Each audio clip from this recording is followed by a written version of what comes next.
On a cold Christmas morning, while the town was lighting trees and hanging wreaths, one house stayed dark. Inside lived a man who once saved lives by building bridges, and lost everything when no one listened to his warning. Every year he visited the same memorial, the same names, the same guilt. But one night, his old house began to collapse, and what he found buried beneath the floor would force him to face a question he had been running from for decades. What if he wasn't meant to stop building, but to build something different? And how did a quiet German shepherd named Buddy become the reason broken men would finally come home? Before we begin, tell me, where are you watching from this Christmas? Drop your country in the comments, and don't forget to subscribe. Snow drifted slowly through the early Christmas morning, soft and deliberate, settling on empty streets and bare trees. The town lay hushed beneath a pale gray sky, as if holding its breath. In the distance, church bells would soon ring. Here, near the edge of town, only wind and memory remained. Jack Miller stood before the granite wall long after the cold had seeped through his boots. At 48, his body still carried the shape of a working man, broad shoulders slightly bowed, a posture trained by years of weight and responsibility. His hands were thick, scarred, and permanently rough, the hands of someone who had trusted steel, concrete, and force more than words. His hair, once dark, had thinned into gray along the temples, cut short out of habit rather than care. A trim beard framed a face of sharp lines and quiet severity. But it was his eyes that told the real story, deep-set, alert, and shadowed by a fatigue that sleep never seemed to cure. Jack's gaze moved slowly across the engraved names. He did not touch the stone. He never did. Beside him sat Buddy, a German shepherd well into his later years. His once black coat was now brushed with gray along the muzzle and chest, his movements slower but deliberate. One ear lifted higher than the other, a remnant of an old injury, but both turned instinctively toward Jack whenever he shifted his weight. Buddy's amber eyes did not scan the surroundings. They watched Jack. At nearly 9 years old, Buddy had learned that vigilance meant something different now. He was not guarding a perimeter. He was guarding a man. Jack came here every year, sometimes more. He never brought flowers, never bowed his head, never whispered prayers or apologies. He simply stood, as if waiting for something the stone could not give, an answer, perhaps, or permission. Years ago, Jack Miller had been one of the Army's most dependable combat engineers, not the kind who sought command, not the kind who spoke loudly in briefing rooms. He was the man called in when things looked stable but felt wrong. Bridges, roads, temporary structures thrown together under pressure. Jack had an instinct for how weight moved, how force traveled, how failure announced itself quietly before it became violent. He could read load paths the way other men read faces. That skill saved lives, until the day it didn't. The mission had been rushed, as so many were. A temporary structure, reinforced in haste, was meant to carry vehicles across contested ground. Jack walked it once, then again, feeling a subtle vibration beneath his boots. He noticed a misaligned support where stress transferred unevenly, a flaw small enough to be dismissed by anyone not trained to feel for it. Jack reported it calmly, clearly, without drama. The response came just as calmly. There was no time. The structure would hold. It always did, until it didn't. Jack didn't argue. Engineers weren't trained to argue in war. They warned, they documented. Then they stepped aside. When the structure failed, it failed exactly where Jack had said it would. The collapse was sudden, violent, final. Steel screamed, concrete shattered. Men disappeared in a matter of seconds.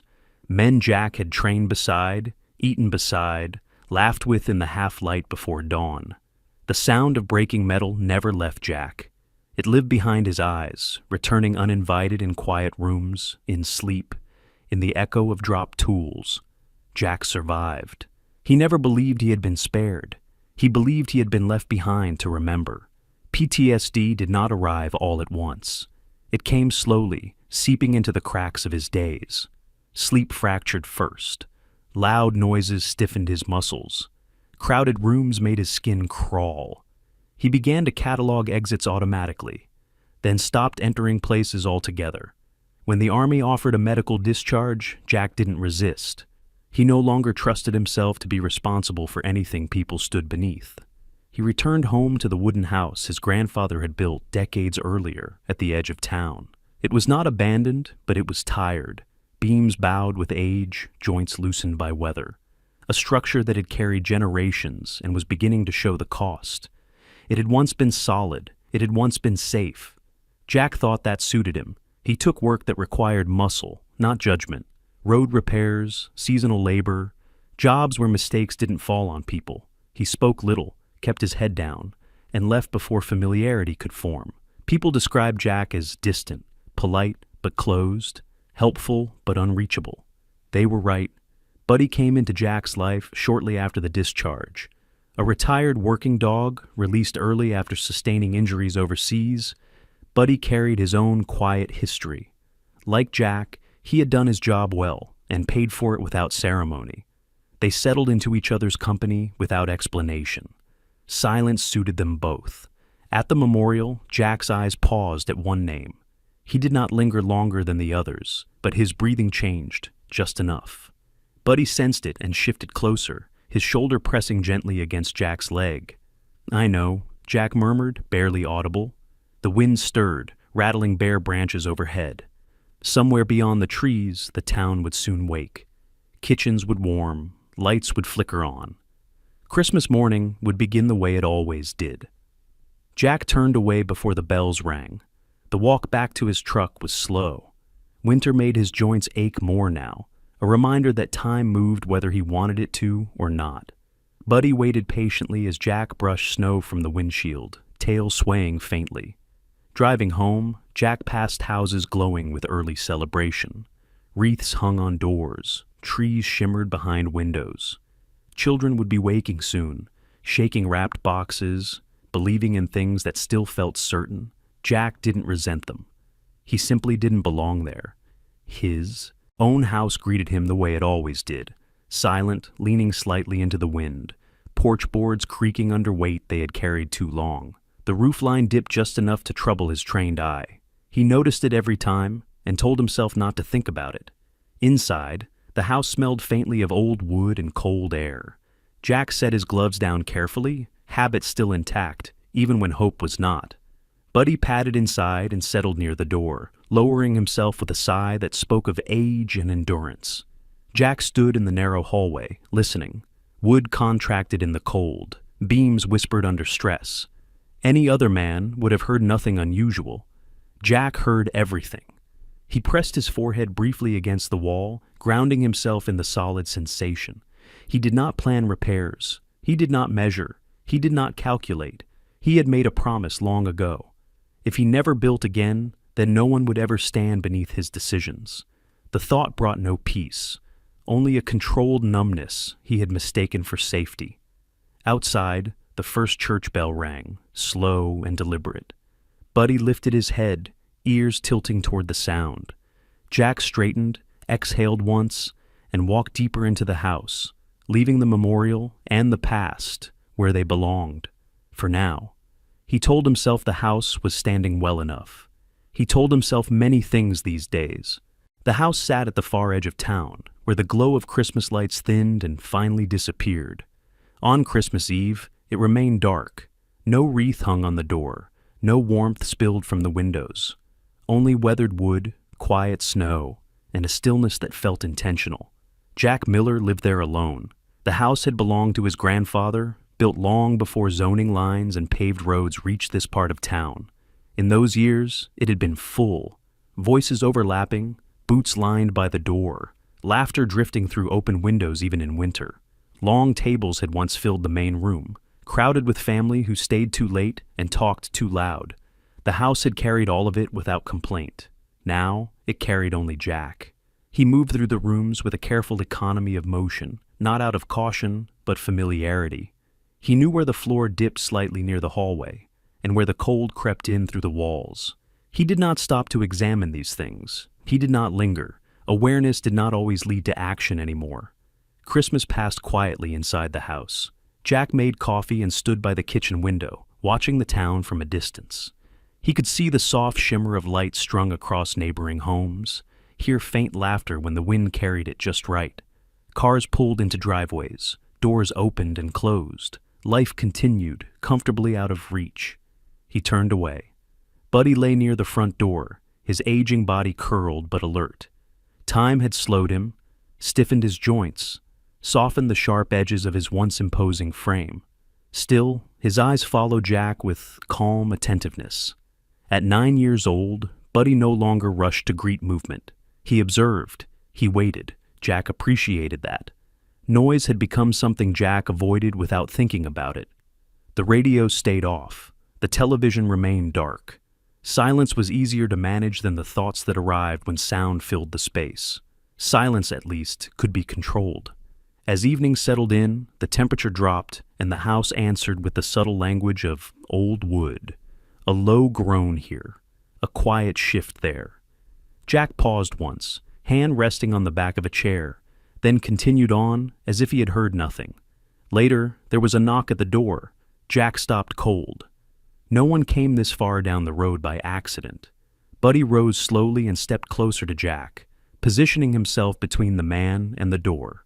Jack hesitated, then opened it just enough to see who stood outside. The woman waiting on the porch wore a long wool coat and sensible boots dusted with snow. She was tall and slender, her posture straight without being rigid. Auburn hair was pulled into a loose braid that rested over one shoulder, strands already slipping free in the cold. Her face held the kind of lines earned through patience rather than age, and her eyes carried a quiet steadiness that suggested she noticed more than she said. "Evening, Jack," she said, softly. "I hope I'm not intruding." Her name was Sarah Collins. She lived 3 houses down, close enough to notice patterns. She worked part-time at the town library and spent her winters helping coordinate meals for families who needed them. People trusted Sarah easily, not because she pressed for it, but because she never pretended not to see what was right in front of her. Jack nodded once. "Evening? We're having a small gathering tonight," she said. "Just neighbors, nothing loud." Jack already knew the answer forming in his chest. "We're fine." Sarah didn't argue. She smiled gently, as if she had expected that reply. Her gaze shifted briefly to Buddy, who stood quietly at Jack's side. "He's getting older," she said, not as a comment, but as an observation. Jack stiffened, then relaxed. "He's all right." "I'm glad," Sarah replied. She reached into her coat pocket and set a small tin on the porch railing. "I'll leave this here, no obligation." Jack didn't take it. He didn't push it away either. "Merry Christmas," Sarah said, before stepping back into the snow. Jack closed the door and leaned against it for a moment, longer than necessary. The tin sat untouched on the counter. Jack realized it was easier to refuse people than to refuse the house. That night, sleep came in fragments. Jack drifted in and out of shallow dreams where weight shifted unexpectedly and structures failed without warning. He woke before dawn, heart racing, the echo of metal giving way still ringing faintly in his ears. Buddy was already awake. He nudged Jack's hand gently and rested his head against Jack's knee. The contact grounded him, slowed the rush of breath. "Easy," Jack murmured. Morning arrived gray and quiet. Christmas Day passed without ceremony. Jack drank his coffee slowly and watched the snow continue to fall, light but steady. Outside, children passed the house on their way to neighbors' yards, laughter trailing behind them. Jack did not feel resentment, only distance. Then the house made a sound that stopped him cold. It wasn't loud, it wasn't sudden, just a sharp, unmistakable crack. Buddy barked once, sharp and alert. Jack moved toward the back room, every instinct awake now. Near the corner, a support beam had shifted, not collapsed, not yet. A thin fracture ran along its length, widened by cold and time. Dust drifted down from the ceiling and caught briefly in the light. Jack stared at it. He knew exactly what needed to be done. He knew how long the beam had. He knew the sequence that would follow if nothing changed. He stepped back, not because he didn't care, but because caring had once cost him everything. Jack sat heavily in the chair by the window, hands trembling despite his effort to steady them. Buddy pressed against his leg, solid and warm. The house remained standing. It did not demand his attention. It did not collapse to force his hand. It waited, And Jack, sitting there in the quiet on Christmas Day, understood something he had spent years avoiding. The house was not failing because he had abandoned it. It was waiting to see if he ever would stop abandoning himself. The snow began falling heavily just after midnight, the kind that softened edges and swallowed sound. By dawn, it pressed against the house in thick silence, wind driving it hard against the walls. The world beyond the windows disappeared beneath white weight, and the house bore it the way it always had, quietly, without complaint. Until it couldn't. Jack woke to a sound that cut through sleep with brutal clarity. Not memory, not imagination. A deep, hollow crack echoed through the house, followed by a slow, terrible groan that traveled through wood and bone alike. Before he could fully rise, the floor shifted beneath him. The collapse was sudden, but not complete. Boards splintered and gave way, dropping Jack through the living room floor into darkness. He struck hard, pain flaring through his shoulder and back as breath left his lungs in a sharp, involuntary gasp. Dust and broken wood filled the air, and snow drifted down through the jagged opening above, settling on debris like ash. For several seconds, Jack didn't move. He listened. The house settled with a long, strained sigh, then went still. Above him, Buddy barked. The sound came sharp and urgent, not panicked, not wild, measured and insistent. Buddy moved along the broken edge of the floor, barking toward the road, toward the open world beyond the house. Jack knew that bark. Buddy wasn't guarding, he was calling. Jack forced himself upright, every movement deliberate. Pain answered him, sharp but manageable. He tested his leg, then his arm, bruised, strained, not broken. All right, he muttered to no one in particular. The space he had fallen into was an old basement, unfinished and long forgotten. Stone walls pressed close, damp and cold, the air heavy with earth and age. The light filtering through the collapse revealed rough beams, stacked boards, and corners untouched for decades. This place hadn't been meant for living. It had been meant for waiting. Jack hadn't thought about this basement in years. As a boy, he had been warned away from it. Too cold, too dark, too many sharp edges. His grandfather had used it sparingly, storing wood and tools when winters came hard and long. Over time, the entrance had been boarded over, absorbed into the house, as generations thinned and memories faded. Until now. Above him, Buddy barked again, then again. Each sound steady, purposeful. Jack felt a flicker of something unfamiliar beneath the pain and shock. Reliance. As Jack shifted, his shoulder brushed against something solid behind one wall. Wood, not stone. He turned toward it, breath slowing, attention sharpening. The stonework there was uneven, not original. Someone had altered this space by hand. Jack knelt carefully and cleared away loose debris. Behind the stone, he found a shallow recess. Inside it sat a wooden chest, darkened with age, reinforced at the corners with iron brackets dulled by time. It had been placed deliberately, not discarded. Jack stared at it for a long moment. Then he pulled it free. The lid resisted, then opened with a low, dry creak. Inside were photographs. Not papers, not tools. Photographs. Black and white prints, their edges curled and fragile with age. His grandfather stood tall in one, younger than Jack had ever known him, arm around a woman with kind eyes and thick hair pinned back neatly. Another showed children gathered around a fireplace, faces flushed, caught mid-laughter. In the background stood this house, straight, solid, its windows glowing warmly against winter darkness. Jack's breath caught. Names surfaced unbidden. His grandparents, aunts and uncles long gone.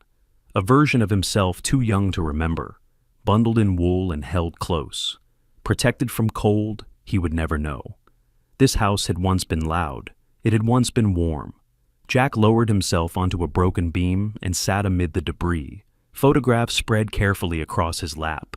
Snow drifted down through the opening above, melting against the old paper and wood. His hands trembled, not from pain, but from the weight of understanding settling in his chest. This place had not taken lives. It had carried them. The house hadn't been built to last forever. His grandfather would have known that. It had been built to stand long enough for people to come home, to get through winters, to give shelter where it mattered most. Jack sat there for a long time. Buddy's barking finally brought voices, distant at first, then closer. Footsteps crunched through snow. Someone called Jack's name. Light flooded the broken opening as neighbors arrived, guided by Buddy's relentless call. Hands reached down. Voices urged him to move. Jack barely noticed. He was still holding the photographs when they helped him up. Still seated among broken boards and old stone, eyes fixed on a version of the past he had buried beneath the floor. Later, wrapped in blankets and seated near a neighbor's fireplace, Jack spoke little. Sarah sat across from him, her auburn braid loose now, strands falling around her face. She watched him with quiet concern, asking no questions, offering no reassurance that didn't need to be earned. Buddy lay at Jack's feet, exhausted, his work done. When the house fell silent again, Jack returned alone. He moved carefully through the damaged room, down into the exposed basement, and sat once more where he had fallen. He didn't measure, he didn't plan, he didn't calculate. He stayed. For the first time in many years, the memories beneath his feet did not accuse him. They simply remained. Jack began the repairs the morning after the collapse, not because he wanted to rebuild, but because he refused to let the house fall again. The decision arrived without ceremony, the way practical things often did. He braced the damaged opening first, shoring it with salvaged timber and temporary supports he cut to exact length. He worked before the town fully woke, breath clouding the air, gloves stiff with cold. Buddy stayed close, watching from the porch, ears lifting whenever Jack shifted weight or paused too long.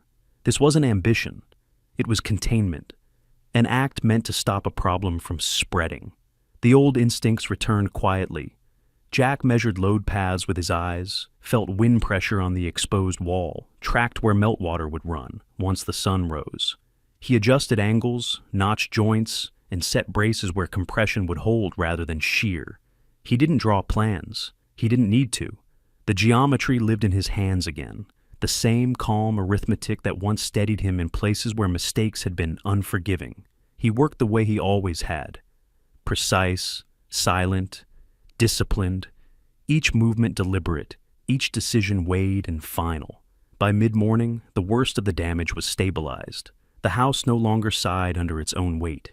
It stood, imperfect but held, as if surprised by the attention. Jack stepped back and assessed without satisfaction or regret. This was not a beginning. It was a pause. He kept going anyway. Over the next days, Jack fixed only what threatened failure. He replaced a compromised beam with a sistered support, set drainage where water had been pooling unseen, corrected a pitch that had been wrong for years. He moved through the work like a man following orders no one else could hear. When the cold bit deeper, he didn't stop. When his shoulder ached from the fall, he worked around it. Buddy followed him from room to room, tail low, eyes steady, never underfoot, never far. People noticed. They noticed because Jack's truck stayed parked out front longer than usual, because the sound of sawing carried down the road in the early hours, because a man who had avoided attention for years was suddenly visible, still quiet, still distant, but unmistakably at work. The first neighbor to approach was Tom Alvarez, a retired machinist with hands permanently stained by oil and a mustache gone white at the edges. Tom lived across the road in a small ranch house that had settled unevenly over time. He stood at the edge of Jack's property one afternoon, boots planted carefully as if crossing a line he wasn't sure existed. "Didn't mean to interrupt," Tom said, voice rough but respectful. "Just thought I'd ask." Jack looked up from the beam he was fitting. He didn't invite Tom closer. He didn't wave him away. He waited. "My back door's been sticking for years," Tom continued. "Gets worse every winter. Thought it was the door. Turns out it might be the frame." Jack studied the house across the road, eyes narrowing slightly. He didn't need to step inside to see it. "Foundation's settled on the south corner," he said. "Frame twisted. Door's fine." Tom blinked. "You haven't even—" "Water runoff," Jack added. "It's been washing out that side for a long time." Tom let out a low breath. "Huh." Jack wiped his hands on his jeans. "You'll need to redirect it, or it'll keep moving." "Could you—" Tom started, then stopped himself. "Never mind." Jack shook his head once. "I'll take a look." He did. He pointed. He explained only what was necessary, no more. He didn't accept coffee when Tom offered. He didn't sit down. He left when the advice was given, returning to his own work as if the exchange had been purely transactional. Word traveled fast in a small town. Soon it was Mrs. Halverson, stooped but sharp-eyed, asking about a crack near her chimney. Then it was Daniel Price, a younger man with a tired face and calloused hands, worried about the sag in his porch roof. Jack answered each question the same way, briefly, accurately, without invitation to linger.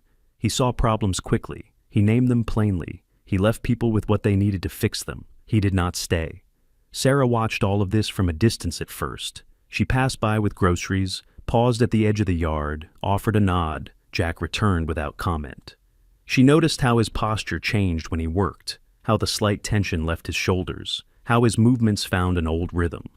She noticed how he never crossed the invisible line into conversation, never accepted thanks beyond a single nod. One afternoon, she stopped. "Look steadier," she said, gesturing to the brace section of the house. "It'll hold," Jack replied. She studied him openly now. Tall and slender, Sarah moved with an unhurried grace, her auburn hair tucked beneath a knit cap, pale skin pinked by the cold. There was patience in the way she stood, weight balanced, hands relaxed at her sides. She wasn't waiting for him to speak. She was simply present. "You don't have to do this alone," she said. Jack set down his tool. "I'm not." Her eyes flicked to Buddy, who lay nearby, watching them both. Sarah smiled faintly. "I meant people." Jack didn't respond. He picked up his tool and returned to the beam. Sarah didn't press. She never did. The days grew colder. The repairs continued. Jack's reputation grew, not as a man returning, but as a resource. Someone you consulted, not someone you knew. He helped without warmth, without distance either. It was a careful balance, one he maintained instinctively. Building had come back. People had not. At night, he reviewed the day's work in his head, not with pride, but with the same vigilance he had once applied to temporary structures under fire. He checked for weaknesses. He listened for sounds that didn't belong. Buddy slept at the foot of the bed, rising whenever Jack stirred, settling when Jack did. The house held. Jack did not celebrate. He did not plan what came next. He told himself this was maintenance, nothing more, a duty, a temporary assignment. Still, when he closed his eyes, he no longer heard metal screaming apart. He heard wood settling into place. The first hammer strike sent a tremor through Jack's hands that had nothing to do with cold. The sound was clean, ordinary, metal meeting wood, but it echoed inside him with an intensity he hadn't felt in years. He paused, breathing shallowly, the tool hanging useless at his side. Buddy lifted his head from the porch, amber eyes fixed on Jack, reading the shift before Jack could name it himself. Jack tried again. The second strike landed true, but his pulse spiked all the same. He set the hammer down and pressed his palms together until the shaking slowed. He told himself it was just noise, just work. But the past did not care what he told himself. As the repairs progressed, the nights changed. Sleep fractured into short, restless stretches. In dreams, the temporary structure from years ago rose again. Beams aligned wrong, warnings spoken and dismissed. It collapsed over and over, each failure arriving a second too soon, each sound of tearing metal sharper than the last. Jack woke drenched in sweat, heart pounding, the phantom scream of steel lingering long after the room came back into focus. Buddy never slept through those nights. He rose whenever Jack did, pressing close, anchoring him to the present. Jack rested a hand on the dog's broad neck, fingers sinking into fur gone coarse with age. Buddy was 9 now, older, slower, but still steady. The scars on his flank from long ago service pulled slightly when he shifted, a reminder that neither of them had come home untouched. During the day, Jack worked anyway. He planned around the triggers where he could, spacing tasks, choosing quieter tools. But the world did not bend to accommodation. A dropped board, a sudden clang, the sharp report of a nail gun from down the road. Each sound found him. He managed it the way he always had, by narrowing focus, by finishing what was in front of him, by refusing to quit. Then the letter arrived. It came in a plain envelope, the seal official, the tone impersonal, a winter safety notice, an inspection requirement, a list of deficiencies, some addressed, some pending, followed by a deadline. Jack read it twice, then a third time. The words were measured and neutral, but the meaning was not. If the house did not meet standard by the deadline, it would be flagged as unsafe for winter occupancy. Jack folded the letter carefully and set it on the counter. He did not swear. He did not raise his voice. He simply stood there, breathing through the familiar tightening in his chest. He knew what the house needed. He knew he could do it. What he didn't know, what the letter forced him to confront, was whether he trusted himself to be responsible for a structure people might rely on again. The knock came later that afternoon. The man on the porch introduced himself as Evan Rourke. He was in his early 50s, tall and broad-shouldered, with neatly trimmed dark hair threaded with gray and a smile that practiced warmth without offering it, freely. His coat was expensive but understated, his boots clean despite the snow. He carried himself with the confidence of someone accustomed to being listened to. "I hear you've got a project here," Evan said, glancing past Jack into the house. "Tough timing, winter coming on like this?" Jack waited. "I work with properties like this," Evan continued. "Older homes, complicated histories." His eyes lingered on the brace sections, the temporary supports. "I know the county's been tightening standards. Makes it hard on folks." "What do you want?" Jack asked. Evan smiled, hands open. "I can take it off your hands. Cash, quick close. You won't have to worry about inspections, repairs, or pressure." Jack said nothing. Evan's gaze shifted to the photographs laid out on the table, those same black and white prints Jack had brought upstairs and couldn't bring himself to put away. The smile softened, just a touch. "Sentimental value," he said. "I get it, but sentiment doesn't pass inspection." Jack felt the old anger stir, not hot, not explosive, but sharp and controlled. "You should go." Evan nodded, unoffended. "Think about it. Deadlines don't." After he left, the house felt smaller. The photographs seemed heavier. Jack gathered them carefully, stacking them with reverence and unease. They had steadied him once. Now they pressed on him with a different weight. If he failed here, if he misjudged, if he rushed, if he trusted the wrong fix, would he be responsible for another collapse? Another winter that took more than it should? Sarah came by near dusk, drawn by the sight of the official notice taped briefly to the window before Jack removed it. She didn't ask to see it. She didn't pretend not to know. "You don't have to decide today," she said, standing a respectful distance away. Tall and slender, her auburn hair was loose now, catching snowflakes that melted against her coat. Her pale skin showed the faint flush of cold, her eyes attentive but calm. She had learned, somehow, when to speak and when to leave space. "They don't wait," Jack replied. "They never do," she said. "But you're not the same man you were when you started this." Jack looked at the photographs in his hands. "That's what worries me." Sarah didn't counter him. She nodded once, as if acknowledging a truth that didn't need correction. "If you need a second set of eyes," she offered, "or help coordinating permits, I'll handle it," Jack said, more sharply than he intended. Sarah accepted it without flinching. "I know." She left as quietly as she'd come. That night, the dreams returned with force. The structure fell again, and again, and again. Jack woke before dawn, breath ragged, the letter and Evan's voice looping through his thoughts. Buddy stood at the foot of the bed, waiting.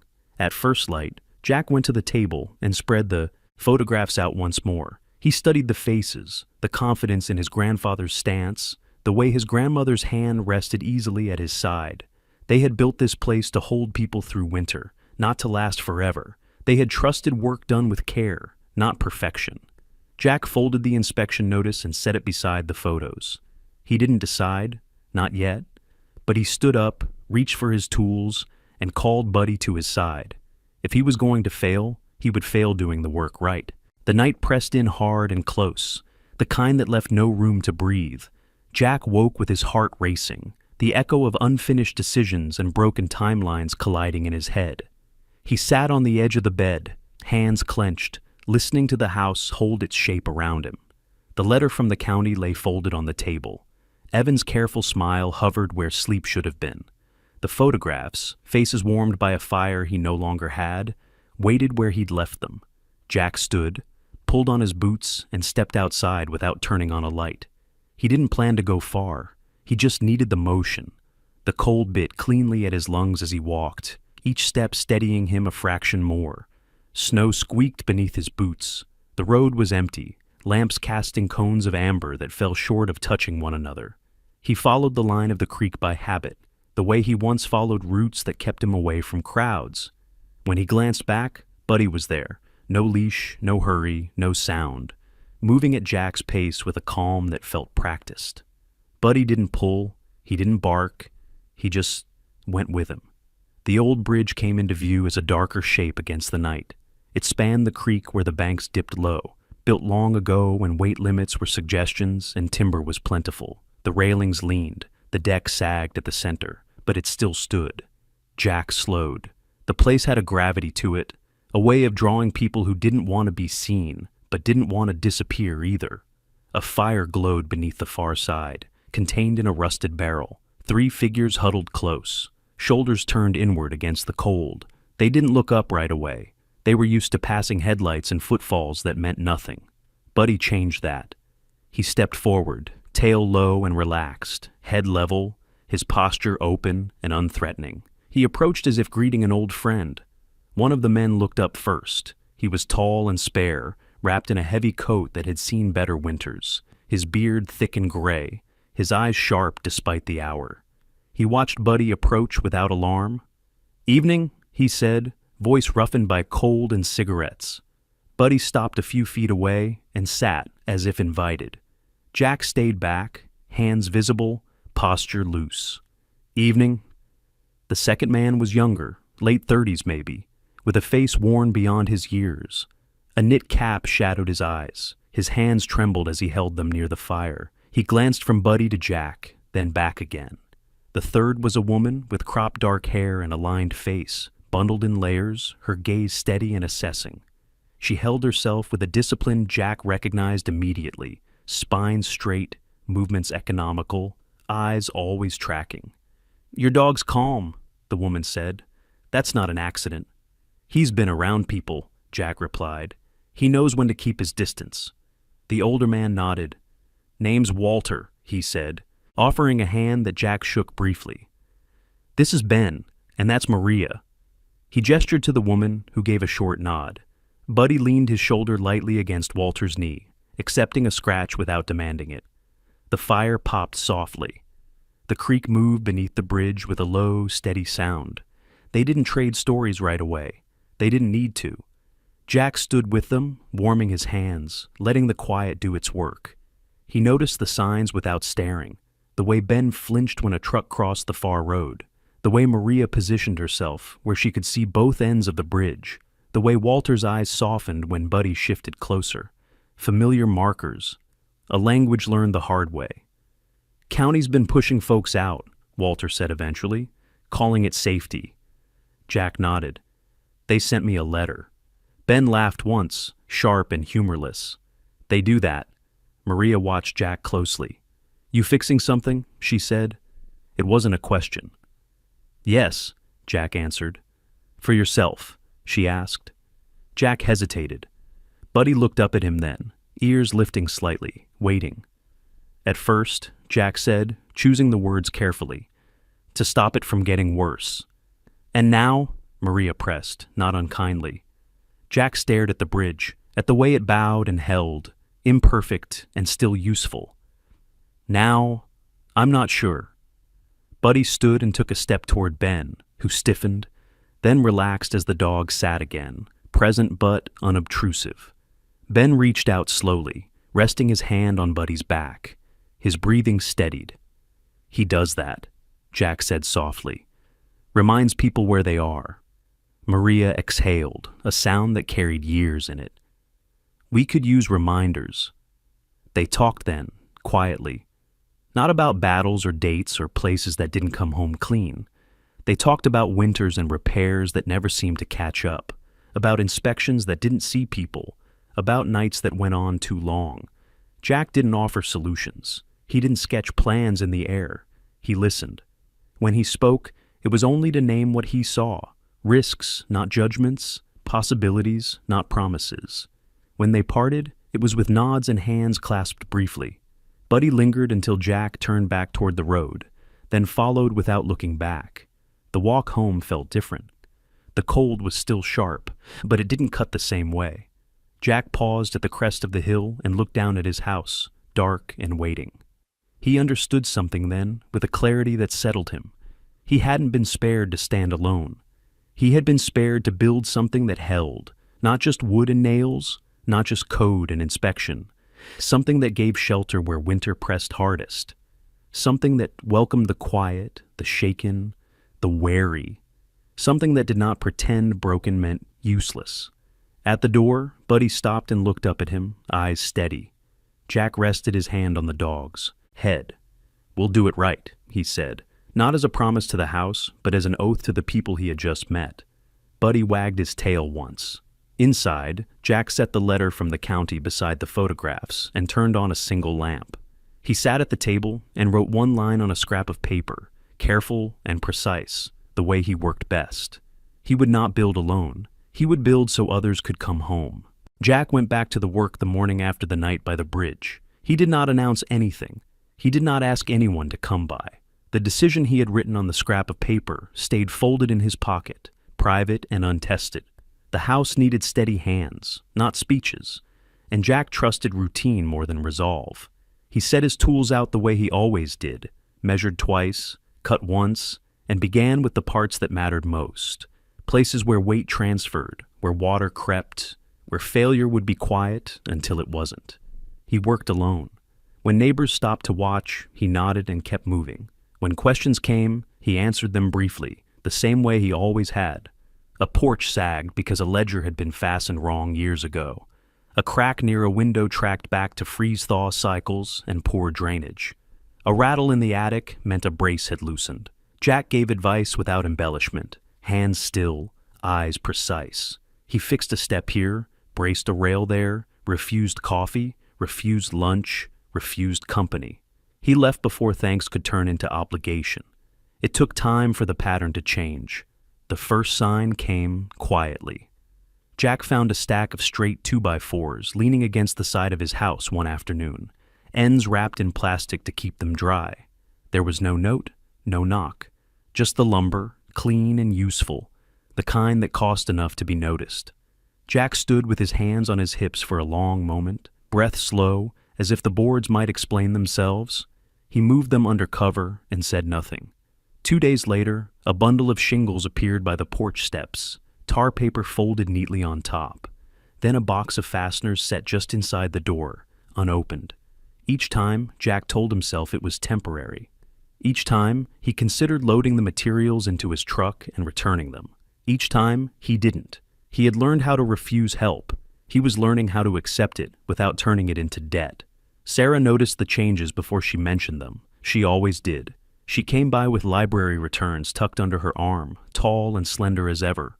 Auburn hair braided loosely against the cold, pale skin, showing the faint flush of winter. She stood at the edge of the yard, watching Jack set a beam with care, Buddy lying nearby, chin on his paws, eyes following every movement. "You're getting supplies," she said lightly, not accusing, not prying. Jack didn't look up. "They'll get used." "That's not what I meant." He set the beam, checked it, then straightened. "I didn't ask." Sarah nodded. "I know." She didn't step closer. She didn't offer to carry anything. She simply stood, hands tucked into her coat pockets, letting the moment breathe. Sarah had a way of being present that never crowded a room. Years of helping people had taught her when to hold back as much as when to step in. "You've been fixing things," she said. "Not just here." Jack shrugged. "It's work." "It's help," she replied. "There's a difference." He didn't argue. He returned to the beam. Over the next week, the house began to change in ways Jack hadn't planned. Not structurally, he controlled that, but in atmosphere. The porch held footprints that weren't his. The air smelled faintly of cut wood and coffee from cups he hadn't poured. Buddy lifted his head more often, greeting familiar footsteps without barking, tail swaying once before settling again. People didn't linger. They didn't gather. They left things and went. It was a language Jack understood. No pressure, no speeches, no thanks required. He accepted it the way he accepted weather, by adjusting and continuing on. Tom Alvarez came by with a pickup bed full of salvage metal brackets one afternoon, face creased into a practical smile beneath his white-edge mustache. "Had these left over from a job," he said. "Figured they might fit something you're doing." Jack inspected them, nodded once. "They will." Tom leaned against the truck, hands in his pockets. "You're not wrong about that drainage, by the way. Door open smooth now." "Good," Jack said. Tom waited, then added, "If you need a hand setting anything heavy, I'll let you know," Jack replied, not unkindly. Tom accepted that. He always had. Maria came next, alone, without the others from under the bridge. She wore the same cropped dark hair, the same straight-backed posture, eyes alert and measuring. She held out a thermos. "Hot," she said. "No strings." Jack took it, surprised at himself. "Thanks." She didn't smile. She didn't need to. "We're fixing a place down by the creek," she said. "Just to get through the nights. You were right about the railings on the bridge. We braced them." Jack nodded. "Good." She hesitated, then said, "If you ever want more hands than you ask for, we're around." He looked at her then. Really looked. At the steadiness under the wariness. At the discipline that didn't need uniform or rank. "I know," he said. She left the thermos and went. The house absorbed these small offerings without fanfare. Jack put the brackets to use, the shingles where they belonged, the fasteners in their bins. He worked longer days now, not because he was chasing a deadline, but because the work had begun to feel shared, even when he was alone. The photographs stayed on the table, weighted with a stone so they wouldn't curl. He looked at them less often, not because they mattered less, but because the house was starting to look like it remembered them too. Buddy adapted to the change with quiet confidence. He greeted familiar people, ignored strangers, chose his spots carefully. His coat had thinned along the muzzle, silvering with age, but his presence filled spaces Jack hadn't known were empty. When Jack paused too long, Buddy rose and leaned in, a gentle nudge that said, "Keep going," without saying why. Jack still refused invitations. He still left before conversation drifted into comfort, but he stopped returning materials. He stopped flinching when he found another bundle waiting. He learned that receiving didn't require repayment if what you had given first was honest. Snow fell in layers that week, thin at first, then thicker, accumulating without announcement. Jack watched it settle on the roof and felt the household. The repairs were taking. The structure answered with silence, the good kind. One evening, as he set his tools away, Jack stood on the porch and looked at the quiet street. Lights glowed in windows up and down the road. He recognized the pattern now, not obligation, not charity, but reciprocity. He had offered skill without condition. The town had answered the same way. The house breathed with more than one life now. Jack rested his hand on the doorframe, feeling the solid resistance beneath his palm. He didn't smile. He didn't make plans. He simply stayed a moment longer than usual, Buddy at his side, snow settling softly around them. The trust between people arriving the way it always did, slowly and all at once. The recognition came the way Jack preferred most things to come, without ceremony. A county vehicle pulled up one cold morning, tires crunching over packed snow. Two officials stepped out, coats buttoned tight, clipboards held close to their chests. They walked the perimeter, paused at the windows, noted the lighting, the benches, the way the space breathed. They asked questions that mattered and avoided those that didn't. When they finished, they thanked Jack, shook his hand, and told him the house would be listed as a community-supported recovery site. An informal model, they said, but one the county hoped others might learn from. Jack nodded. That was all. There was no ribbon to cut, no photograph taken, no speech prepared. When the officials turned to leave, Jack was already inside, tightening the bolts on a chair leg that had gone loose under the weight of too many evenings. He worked with care, kneeling low, fingers steady, testing the joint twice before setting the chair back in place. Someone would sit there soon. It needed to hold. The house had learned that lesson. As winter deepened, the flow of people settled into a rhythm that didn't need managing. Veterans came when the nights pressed too hard. Some brought coffee, others silence. A few brought stories they told only once. Most brought nothing but themselves, which Jack understood was enough. He did not schedule. He did not supervise. He kept the fire tended and the kettles filled, and he let the room do the rest. Sarah helped without naming it help. She cataloged donated books quietly, chose titles that didn't startle, poetry, memoirs, histories with margins wide enough for breathing. Tall and slender, with auburn hair now threaded with early silver, she moved through the house with a librarian's gentleness, pale skin warmed by lamplight, eyes always scanning for what someone might need before they asked. She never corrected Jack. She never praised him either. She trusted the work to speak for itself. Tom Alvarez came by once a week with his pickup, dropping off salvaged hardware and taking nothing in return but a nod. His mustache had thinned with age, his hands still oil-stained, his posture stooped but sure. He liked to sit near the door, where he could feel the draft and keep an eye on the hinges. He fixed what he saw loosen and left before midnight. Maria and Leonard came together more often now. Maria kept her cropped dark hair neat, her stance disciplined, eyes tracking entrances out of habit that never left. Leonard moved more slowly, his close-cropped hair almost white, shoulders broad despite the years. He took the bench closest to the hearth, where he could see the room without turning his head. They spoke rarely, but when they did, others listened.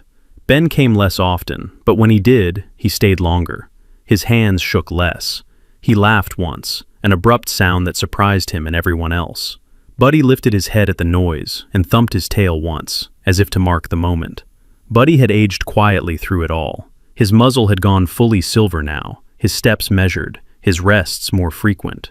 He still chose his place on the porch, angled just so, eyes half-lidded but aware. He rose when someone approached who needed grounding, and remained still when stillness was the kinder gift. At night, he slept deeper, satisfied, his work done even as his watch continued. Jack noticed the changes the way he noticed structural shifts, without alarm, with attention. On Christmas Eve, the house filled earlier than usual. Snow fell lightly, the kind that softened laughter and made it carry farther.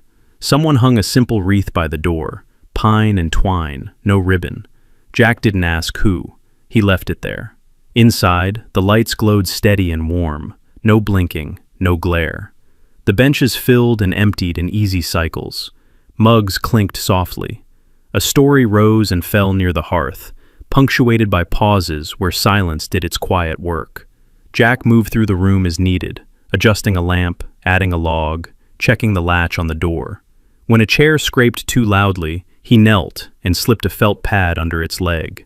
The sound softened. A man across the room exhaled without realizing he'd been holding his breath. Later, when the room thinned and the snow fell more steadily, Jack stepped outside. Buddy followed, stopping beside him, leaning lightly against his leg. Jack rested his hand on the dog's head, feeling the familiar warmth, the steady presence. He looked at the house then, not as a project, not as a refuge, but as a thing that had found its purpose.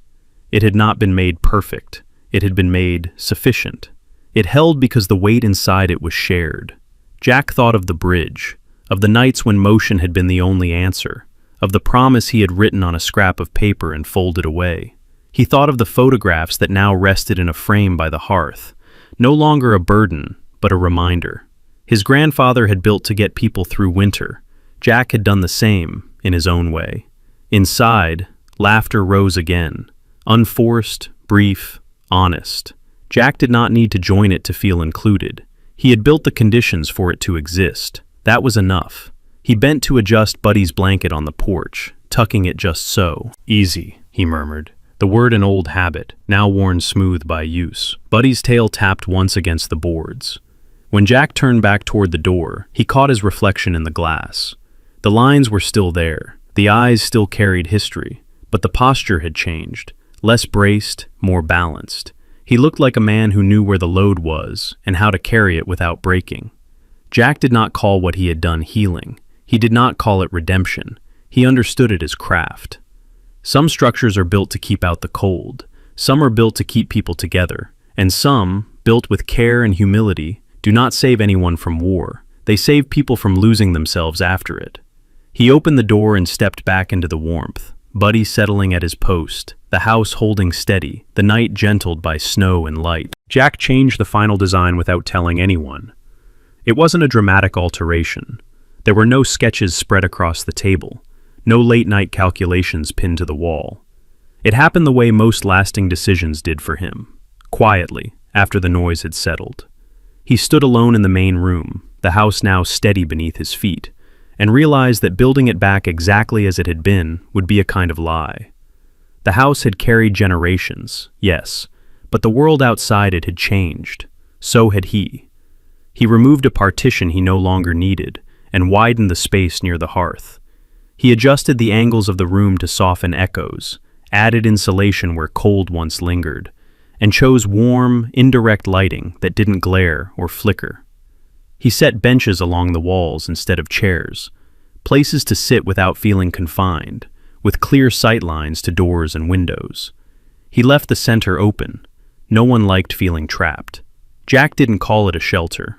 He didn't register it as anything official. There were no posted hours, no sign on the road, no donation box on the counter. It was simply a place that stayed warm, stayed quiet, and stayed open when the night pressed too hard. The first people arrived by accident. A man Jack recognized from the bridge stopped by one evening, hat in hand, eyes unsure. He was in his 40s, lean and weathered, with a beard that had gone gray too early, and a stiffness in his shoulders that suggested old injuries never fully healed. His name was Curtis. He spoke little, choosing words carefully, as if sound itself might betray him. "I heard the light was on," Curtis said, standing just inside the doorway. "It is," Jack replied. Curtis stayed for an hour, sitting near the wall, hands wrapped around a mug he didn't finish. He left without explanation. The next night, he returned with another man, older, broader, his hair cut close in the habit of someone who never quite stopped being ready. That man's name was Leonard. He had the bearing of a former sergeant, and the eyes of someone who had learned to measure rooms in a single glance. They didn't talk much. They didn't have to. Word traveled the same way it always had in this town, carefully, without advertisement. One person told another. A light stayed on. A door stayed unlocked. People came when they needed to and left when they were ready. Some stayed minutes, some stayed hours.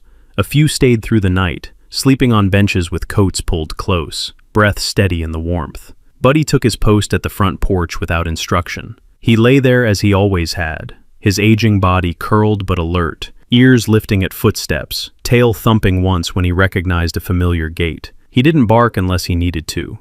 He didn't crowd. He simply watched, his presence a quiet assurance that this place was being held. Jack noticed how people reacted to the dog before they noticed the room. Shoulders dropped, breathing slowed, hands stopped clenching. Buddy seemed to understand the role instinctively. He moved toward those who needed grounding and stayed away from those who needed space. At 9 years old, his muzzle silvered and his pace slower. Buddy had become something else entirely, a promise without words. Sarah came by one afternoon, library books tucked under her arm, eyes widening slightly as she took in the changes. She was tall and slender, auburn hair loose now, falling around her shoulders, pale skin warmed by the firelight. She stood just inside the doorway, taking it in without comment. "You did this quietly," she said. Jack nodded. That seemed best. She walked the room slowly, noticing the benches, the lighting, the way the space allowed distance without isolation. "You thought about this," she said. "I thought about what made it harder," Jack replied. Sarah turned to him then, her expression soft but steady. "People will call this help." Jack shook his head. "I don't." "What do you call it?"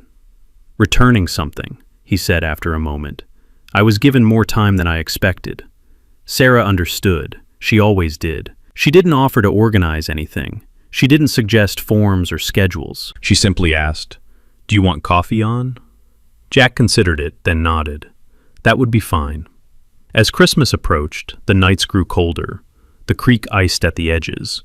Wind rattled bare branches against the house. Jack finished the last small adjustments without hurry, adding a hook by the door for coats, placing extra blankets where they could be reached without asking, setting a kettle within easy sight of the stove. On Christmas Eve, he turned on the lights. They were not elaborate, no blinking colors, no ornaments, just a steady, warm glow in the windows that carried down the road and into the dark. It wasn't decoration, it was a signal. People came. Some brought nothing. Some brought bread or soup or extra gloves they didn't need. No one made speeches. No one asked questions that couldn't be answered. The room filled and emptied in gentle waves, the way tide moved without force. Jack stood near the wall most of the night, listening. Not to stories, those came later, but to the sound of people breathing without fear. He felt the house respond, the way structures did when loads were shared properly. The weight was no longer concentrated. It was distributed, carried together. Near midnight, Leonard paused beside him. "You don't call this saving," Leonard said quietly. Jack met his gaze. "No." Leonard nodded once. "Good." When the night thinned and people drifted away, Buddy remained on the porch, eyes half-lidded, satisfied. Jack extinguished the lamp last, standing for a moment in the quiet. He didn't call what he'd done charity. He didn't call it service. He called it giving back what had been held for him when he couldn't hold it himself. And for the first time since coming home, that felt enough. Jack's story reminds us that not all miracles arrive with thunder or light from the sky. Some come quietly, through steady hands, open doors, and hearts that choose not to turn away. The house did not heal Jack by itself. People did. Presence did. And perhaps grace did too. In the Bible, we are told that God is close to the brokenhearted and saves those who are crushed in spirit. Sometimes that saving does not mean erasing the past. Sometimes it means being given a reason to keep going, one small act of service at a time. A chair tightened, a light left on, a dog waiting faithfully at the door. Jack never called what he built a miracle, but lives were steadied there, fear softened, loneliness loosened its grip. And that is often how God works, through ordinary people who simply choose to care, even when they themselves are still healing. If this story touched you, let it be a reminder. You don't have to fix the whole world. You only need to hold your corner of it with love, check on someone, listen without judgment. Open a door, literally or figuratively, for someone who is tired. We invite you to share your thoughts in the comments below. Where are you watching from this Christmas? If you or someone you love has faced invisible battles, know that you are not alone. Please like, share, and subscribe to help spread stories of hope and compassion. May God bless you and your family. May peace find you where you are. And may this Christmas remind us all that love, once given, always finds its way back. Merry Christmas.